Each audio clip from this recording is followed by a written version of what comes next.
What's up everyone, this is Cher talking, welcome back to my channel, and in today's video we're gonna talk about Battle in Black Tree, an attacks event that gives you formation medals and will allow you to unlock a new formation that it's even strong in this fight and will change how we approach some hard challenges in the future. Well, it's pretty easy to claim here on Auto even up to stage 15. If you're having difficulty with challenge 1, 2, 3 and romancing stage, let me tell you something. Skip for now. You can't wait till you have better characters, better status, because you don't get that many information medals here anyway. And you still have enough to purchase a new one even if you stop here if you clear the past attacks events. Now, this one is hard because we have 3 waves of bosses. We fight against in Black 1, in Black 2, and in Black 3. They are all weak to Sun. That's why Alkaiser from the New Bitter deals Sun damage. But you can still attack with Slash and Blunt, and that's kind of what we'll be doing. We don't have that many Sun Nukers, they are good in very long fights, and also have good resistance. The first fight we even have weaknesses to Lightning and Fire, but this will not matter too much since the first fight is the easiest one. The first fight in Black will use weak attacks and then use Moon Scrapper, that is a full AoE Slash and Shadow attack. The problem is that we cannot bring too many equipments to resist against Shadow because we still need to resist against Slash and Blunt, and most of the equipments will be focusing on that. And Moon Scrapper is not used all the time, it will be a nuke, and you need to heal on the turn that he uses or the next one, or else you'll be in danger.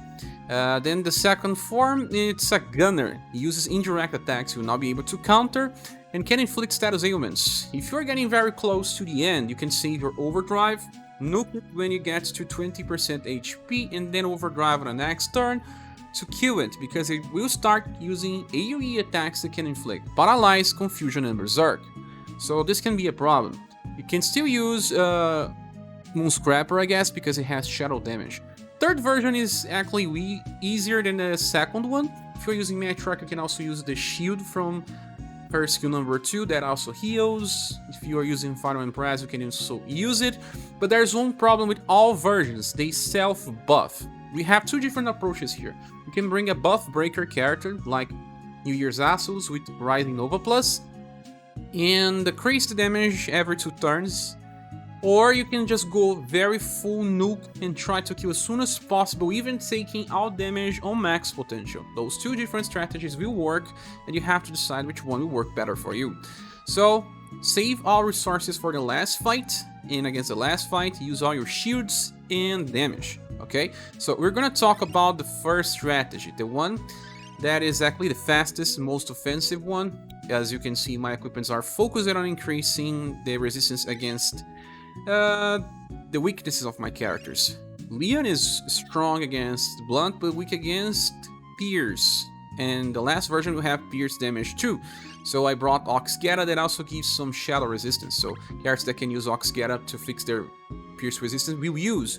Rag Robin is here with the Titan Suit and also Proof of Worth Tower, and also very strong Blunt resistance helmet because he's weak to Blunt actually. So he needs extra help. Matriarch is here, and she needs to fix her Slash resistance, and Final Empress needs to fix her Blunt resistance. We are giving everyone else Gold Feather Charm to increase the chances of resisting ailments. I am using a new formation that you can purchase before you reach the fight, and it's called Whirlwind. This formation here increases agility for the 3 frontal units, but also resist damage by 50% for all these 3 ones, so you can place Leon and resist damage a lot. Well, my Polka was placed on slot number 2, because this one has a higher chance of being attacked, but you can still bring him to slot 1, because he taunts, so he will be attacked more often than not, and by being on slot number 1, he will not be hit by row attacks and put other people in danger. Here on number 1, no one else will get hit. There's an attack called Dark Phoenix and does a lot of damage. If he's on slot 2, he will also bring damage to slot 4 and slot 1. So you can decide where you want to place him. And then there's slots in the back here. Just get agility and intelligence. I'm not using those 2 status, to be honest. But all slots lose love. And I'm bringing Who? Itoken, that buffs love with all his skills. And I'm using First Riffing to buff Dexterity and increase the damage potential of Leon. Another character here is Empress because of Scrum Guard and Christmas Moon Inheritance to give even more resistance, because we don't have buff break. And Matriarch is of course bringing Pean of Peace to buff Dexterity and increase the damage potential of Leon. That is our champion doing a lot of damage with the Remembrance gun, while Polka is using the Remembrance Sword. It was my second weapon of choice to make him even more resistant to damage. With all that said, I'll show you my run.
Now for the second strategy, I'm bringing the Rising Phoenix X formation, and I'll explain why. Because this time, I'm not bringing Pean of Peace, I'm bringing Pean of Victory, because this one buffs endurance. All of the attacks, or almost all of them from Black are physical. They will hit your endurance. So buffing endurance will decrease the damage you receive by a lot. You can also bring another type of tank, like Golden Ball, and she will also help because when she's hit, she will buff endurance for everyone. But this one worked, so I have yet another character buffing endurance, that is Diana, with her Pean of Peace.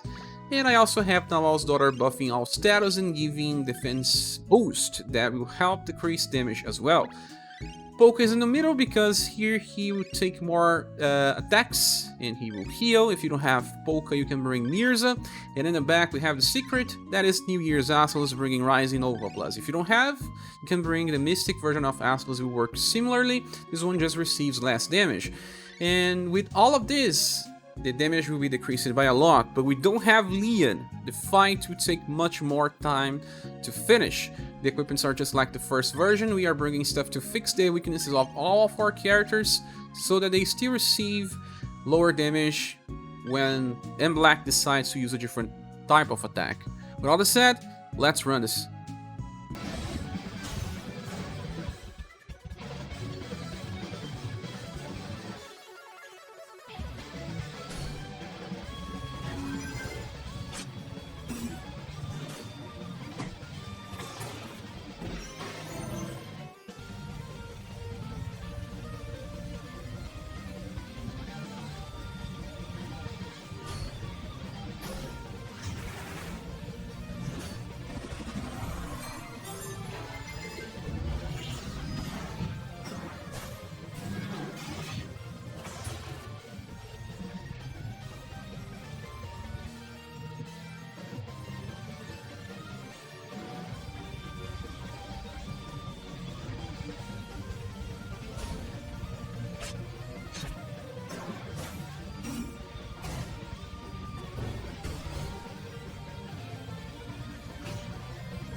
Well, I guess this is the end of the video. Thank you so much for watching. Remember, if you cannot clear the hardest stage, wait, you get better status, you get better characters in the future, and this will be easy.